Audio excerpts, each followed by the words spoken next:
Mimpi di tengah debu pembangu. Jakarta, akhir tahun 1950-an. Matahari sore jatuh pelan di atas tanah lapang luas di kawasan bundaran yang saat itu belum seramai sekarang. Debu beterbangan setiap kali truk proyek lewat, membawa besi, semen, dan kayu. Di antara hiruk-pikuk itu, seorang pemuda berdiri memandangi rangka bangunan raksasa yang mulai menjulang. Namanya Raka Pradipta, 24 tahun, mahasiswa teknik sipil yang baru saja diterima magang di proyek paling ambisius di Indonesia saat itu. Di sampingnya berdiri pria berkacamata dengan helm proyek putih, Insinyur Suryono, kepala tim lokal yang bekerja sama dengan arsitek Amerika, Abel Sorensen. Lihat baik-baik, K.A., kata Pak Suryono sambil menunjuk kerangka beton bertingkat yang masih telanjang. Ini bukan cuma hotel. Ini wajah Indonesia. Raka mengangguk pelan. Ia masih sulit percaya bahwa tanah berdebu ini akan menjadi hotel paling mewah yang pernah ada di negeri yang baru belasan tahun merdeka. Saat itu, Presiden Soekarno punya mimpi besar. Indonesia akan menjadi tuan rumah Asian Games 1962. Dunia akan datang ke Jakarta. Tapi pertanyaannya, di mana para tamu negara akan menginap? Di kota yang hotelnya masih sedikit, fasilitas terbatas, dan standar internasional nyaris belum ada. Maka lahirlah gagasan berani, membangun hotel bertaraf dunia, Hotel Indonesia. Presiden bilang, lanjut Pak Suryono, bangunan ini harus membuat orang asing tahu bahwa Indonesia bukan bangsa kecil. Raka menatap struktur baja yang menjulang ke langit jingga. Angin sore membawa bau semen basah. Di kejauhan, ia bisa melihat Monas yang masih berupa gagasan di kepala Soekarno, belum berdiri seperti nanti. Proyek ini bukan tanpa hambatan. Dana terbatas, teknologi minim, tenaga ahli harus didatangkan dari luar negeri. Tapi Soekarno bersikeras, arsitek asing boleh membantu, tapi jiwa bangunannya harus Indonesia. Suatu hari, rombongan mobil hitam berhenti di lokasi proyek. Para pekerja langsung berdiri tegak. Dari mobil turun sosok yang semua orang kenal dari poster dan pidato radio. Presiden Soekarno sendiri. Raka menahan napas saat sang presiden berjalan melewati genangan lumpur proyek tanpa ragu. Jas putihnya kontras dengan tanah coklat di bawah sepatu. Suara Soekarno lantang, kita tidak sedang membangun hotel untuk tidur. Kita membangun harga diri bangsa. Semua pekerja terdiam. Bahkan palu yang biasanya berdentang kini berhenti. Soekarno menatap bangunan setengah jadi itu lama sekali. Orang luar akan datang ke sini, katanya lebih pelan, dan dari jendela kamar mereka akan melihat Indonesia yang percaya diri. Raka merasakan sesuatu bergetar di dadanya. Ia datang ke proyek ini untuk belajar teknik bangunan. Tapi hari itu, ia merasa sedang ikut membangun sejarah. Malamnya, ia duduk di barak pekerja bersama sahabat barunya, Budi Santosa, tukang kayu dari Yogyakarta. Menurutmu, orang seperti kita pantas kerja di tempat semewah ini? Tanya Budi. Raka tersenyum tipis. Justru karena kita yang membangunnya, tempat itu milik kita juga. Lampu proyek menyala menerangi rangka beton raksasa di tengah gelap Jakarta. Suara mesin molen masih berputar. Di antara debu, keringat, dan mimpi besar, sebuah simbol baru Republik sedang lahir. Dan Raka tahu, suatu hari nanti, ketika orang-orang berdasi dan tamu negara berjalan di lobi marmernya, tak banyak yang akan tahu bahwa kemewahan itu berdiri di atas tangan-tangan kasar para pekerja. Tapi ia akan tahu.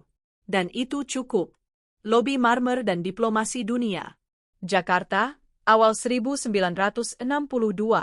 Raka berdiri terpaku di depan pintu putar besar yang mengilap seperti kaca air tenang. Ia hampir tak mengenali tempat itu. Di titik yang dulu hanya tanah merah dan genangan hujan, kini berdiri bangunan megah dengan fasad modern, garis-garis tegas, dan jendela tinggi memantulkan langit ibu kota. Di atas pintu masuk, terpasang nama yang kini dikenal semua orang. Hotel Indonesia. Masuk, K.A., suara Budi terdengar di belakangnya. Kini ia tak lagi memakai pakaian proyek lusuh, melainkan seragam staf pemeliharaan gedung yang rapi. Kamu kayak orang kampung lihat bioskop pertama kali. Raka tersenyum gugup, lalu melangkah masuk. Langkah pertamanya di lobi membuatnya terdiam. Lantai marmer mengilap membentang luas, memantulkan cahaya lampu gantung kristal yang turun seperti hujan beku dari langit-langit tinggi. Aroma bunga segar bercampur wangi kayu poles memenuhi udara. Di sudut ruangan, lukisan besar karya seniman Indonesia tergantung megah, bukan dekorasi sembarangan, tapi pernyataan. Seni Indonesia berdiri sejajar dengan dunia. Presiden minta hotel ini bukan cuma mewah, kata Pak Suryono yang tiba-tiba muncul, kini mengenakan jas resmi. Tapi juga menunjukkan jiwa bangsa. Raka mengangguk pelan. Ia ingat betul hari-hari ketika mereka berdebat soal ornamen, soal ukiran, soal motif batik yang akhirnya diselipkan halus dalam desain interior. Hari itu bukan hari biasa. Jakarta bersiap menyambut Asian Games 4. Tamu-tamu dari berbagai negara mulai berdatangan. Di luar, Bundaran Hai dengan air mancur dan patung selamat datang berdiri gagah, seolah dua tangan perunggu menyambut dunia. Pintu putar berputar pelan. Seorang pria asing berjas abu-abu masuk, diikuti rombongan kecil. Raka mendengar bahasa Inggris, Jepang, dan bahasa lain yang belum pernah ia dengar sebelumnya. Para staf hotel menyambut dengan senyum terlatih. Itu delegasi dari Jepang, bisik Budi bangga. Nginep di lantai atas. Raka merasakan dadanya hangat. Tempat yang dulu ia ukur dengan meteran kini menjadi ruang pertemuan bangsa-bangsa. Tak lama kemudian, suasana berubah sedikit tegang. Beberapa pria berseragam pengamanan masuk lebih dulu. Semua staf berdiri tegap. Mobil hitam berhenti di depan. Presiden Soekarno kembali datang. Namun kali ini, bukan ke tanah becek proyek. Ia melangkah di atas karpet merah, melewati pintu kaca besar. Jas putihnya tetap sama, tapi kini sekelilingnya memantulkan cahaya kemewahan. Soekarno berhenti di tengah lobi. Ia menengadah, menatap lampu gantung, balkon lantai atas, dan keramaian multibangsa di sekeliling. Bagus, katanya pelan, tapi cukup membuat semua orang hening. Ia menoleh ke para pejabat asing di dekatnya. Inilah Indonesia modern, ucapnya dengan senyum khasnya. Raka berdiri di kejauhan, menyaksikan momen itu. Ia sadar, ini bukan sekadar hotel penuh tamu. Ini panggung diplomasi. Di ruang makan mewahnya, pembicaraan politik akan terjadi. Di lorong-lorongnya, kesepakatan ekonomi mungkin lahir. Di kamarnya, para pemimpin dunia akan memandang Jakarta dari jendela tinggi dan membawa pulang kesan tentang Indonesia. Malam harinya, Raka dan Budi duduk di tangga darurat lantai 3, tempat yang sepi dari tamu.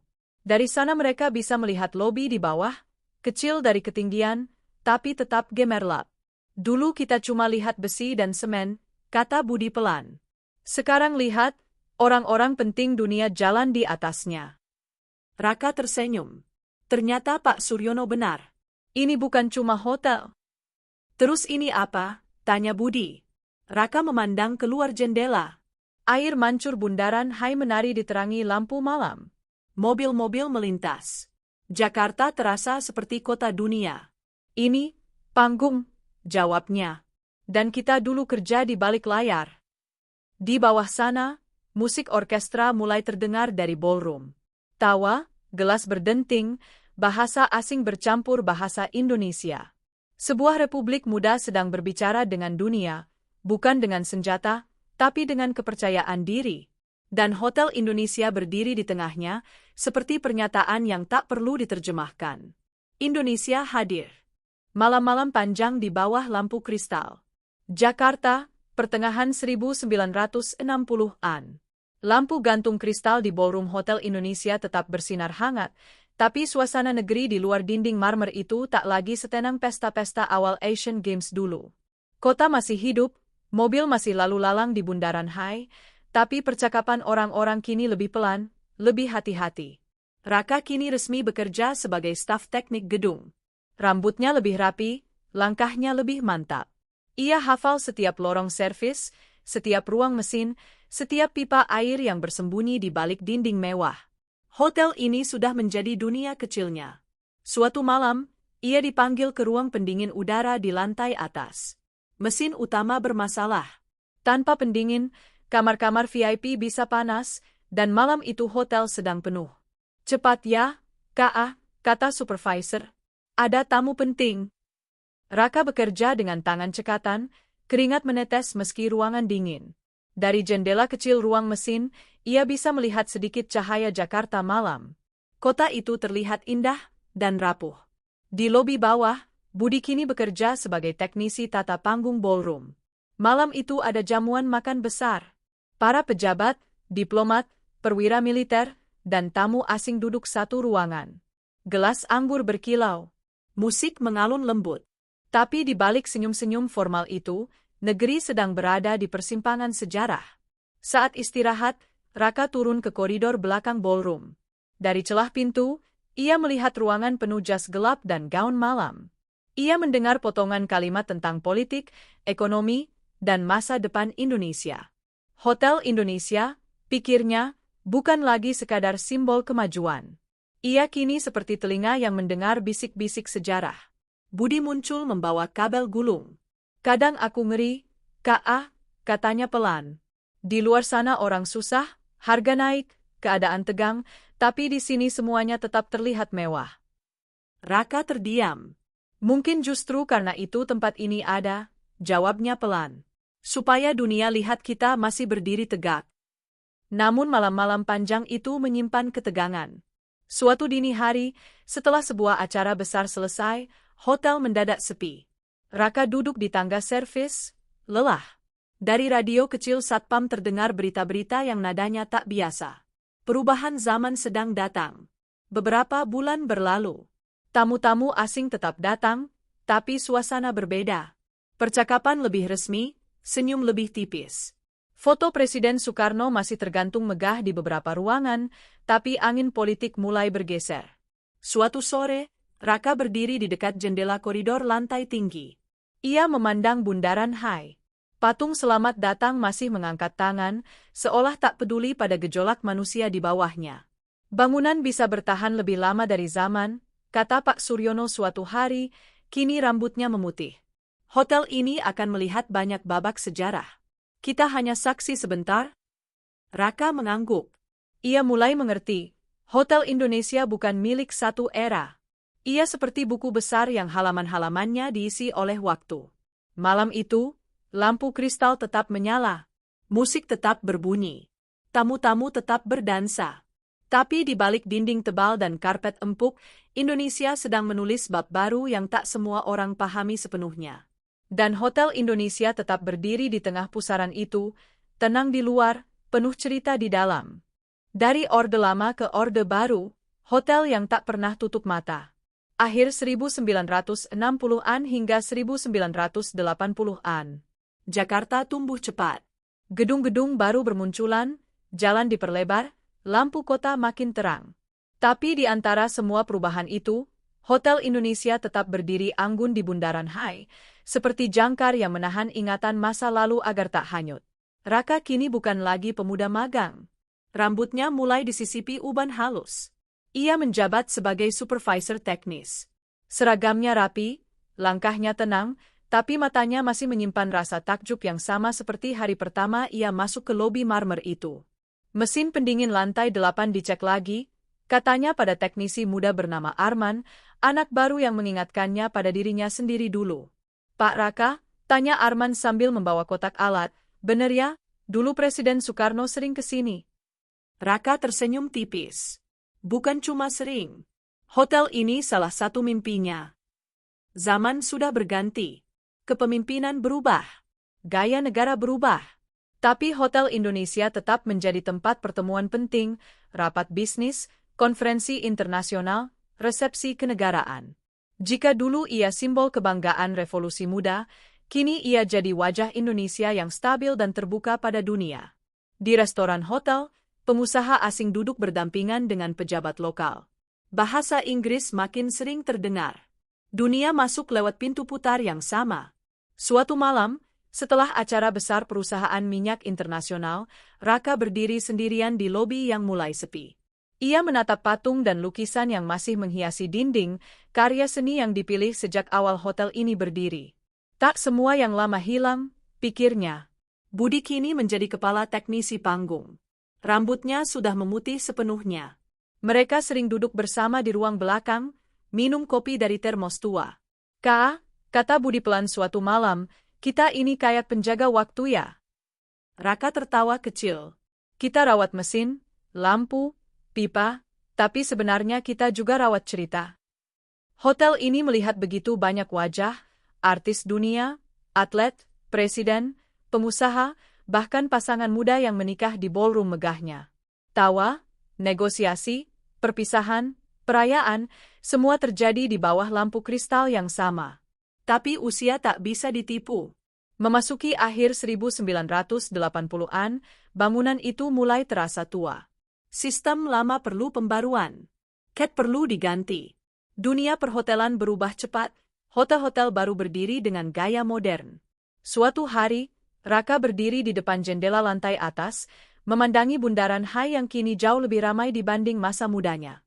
Hotel ini harus ikut zaman, katanya pelan pada Arman. Kalau tidak, ia hanya akan jadi kenangan. Arman menatap gedung itu dari luar jendela. Tapi kenangan juga penting, Pak. Raka mengangguk. Betul. Tapi kenangan yang hidup, bukan yang ditinggalkan. Ia sadar, cepat atau lambat, Hotel Indonesia harus bertransformasi. Seperti Indonesia sendiri, ia tak bisa berhenti di masa lalu. Namun satu hal pasti, apapun bentuknya nanti, fondasinya tetap sama. Fondasi yang dulu ia sentuh dengan tangan mudanya saat bangunan ini masih rangka baja di tengah debu Jakarta. Dan itu membuatnya tersenyum. Karena meski zaman berganti, sebagian dari dirinya akan selalu tertanam di sana, di jantung kota, di bawah lampu kristal, di hotel yang sejak awal dibangun bukan hanya untuk tamu, tapi untuk harga diri sebuah bangsa. Wajah baru, jiwa lama. Awal 2000-an. Pagar proyek kembali berdiri mengelilingi Hotel Indonesia. Tapi kali ini bukan untuk membangunnya dari nol, melainkan untuk menyelamatkannya dari waktu. Raka berdiri di seberang jalan, rambutnya kini sepenuhnya perak. Tangannya bertumpu pada tongkat kecil, bukan karena lemah, tapi karena usia akhirnya menagih bagiannya.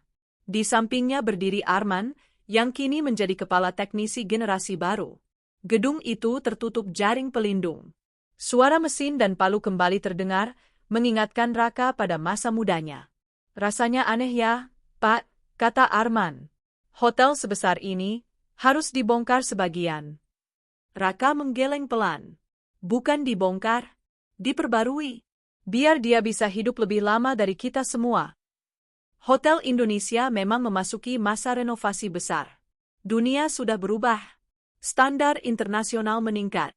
Jakarta bukan lagi kota dengan satu hotel mewah, kini puluhan berdiri. Tapi yang ini berbeda. Yang ini punya sejarah. Beberapa bagian interior lama diselamatkan. Karya seni tetap dijaga. Nama, Hotel Indonesia, tak dihapus, justru dihidupkan kembali dalam wajah modern yang kelak dikenal sebagai Hotel Indonesia Kempinski.